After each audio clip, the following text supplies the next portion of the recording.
Morning. Well, assuming you are watching this in the morning, and welcome back to the channel. I'm considering whether I should continue making videos, and if I do, should I carry on making a video every week, or should I change it to every 2 weeks maybe? All I seem to be doing is having rants about cars. I kind of think that you might all be getting bored with that by now, but I personally feel it every day, and I am a car guy myself. I mean, I love cars, I love classic cars and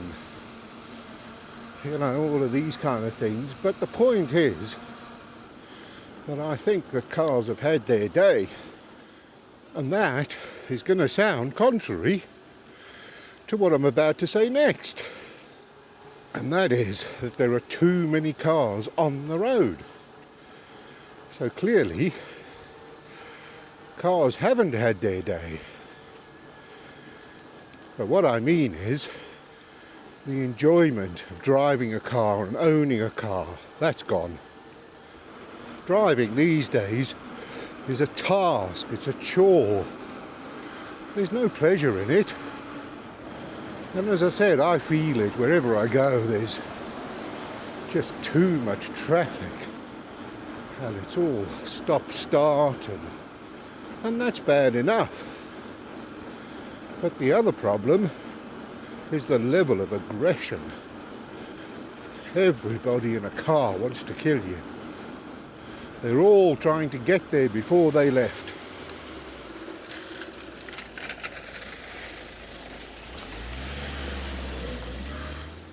And then you get people like that who just assume they're in a motorised vehicle. They take priority.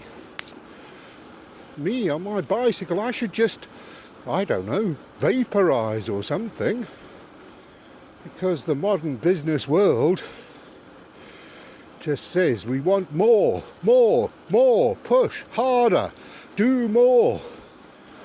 Productivity, you've got to do more. But while you're doing more, you're being paid less. And at the same time, prices are going up.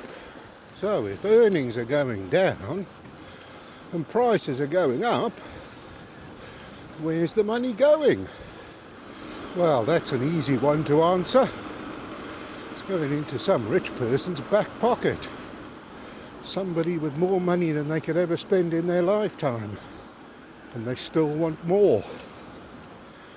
And that's the reason that buses and trains have been privatised. Because you can't make money out of public service. And that's the reason there are too many cars on the road.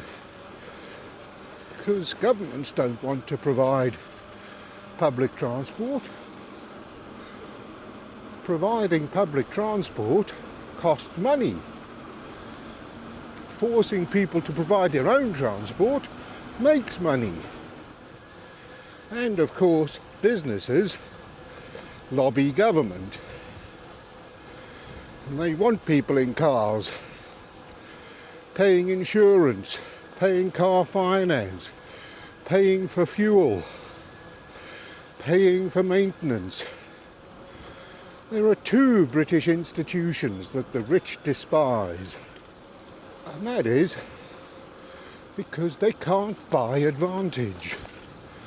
Everybody gets the same in the National Health Service and the BBC. And that's the idea of them being rich, is to buy advantage. And now they're trying to persuade us that that's the best way to go. Pay more money and you can watch Amazon without adverts. Pay more money and you'll get a better picture on Netflix. System is designed to provide less and less and make you pay for more and more. And whatever company you look at, there's bound to be a premium service.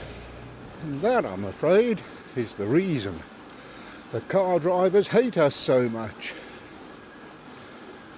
Because they've been persuaded to pay this extra money for your car. And you pay all the taxes. And you should be able to get advantage from that. They've paid for an advantage and no advantage is forthcoming. They're still stuck in traffic. They're still faced with the same restrictions. And then, when they're sitting in traffic and they get overtaken by a bicycle, well, that really, really winds them up.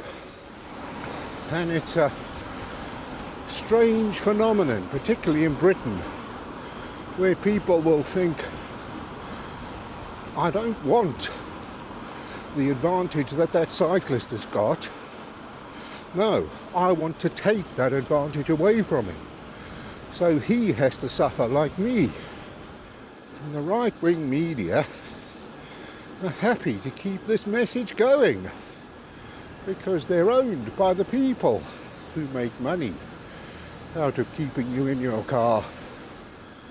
And they're the ones telling people to be annoyed when a council puts in a cycle route.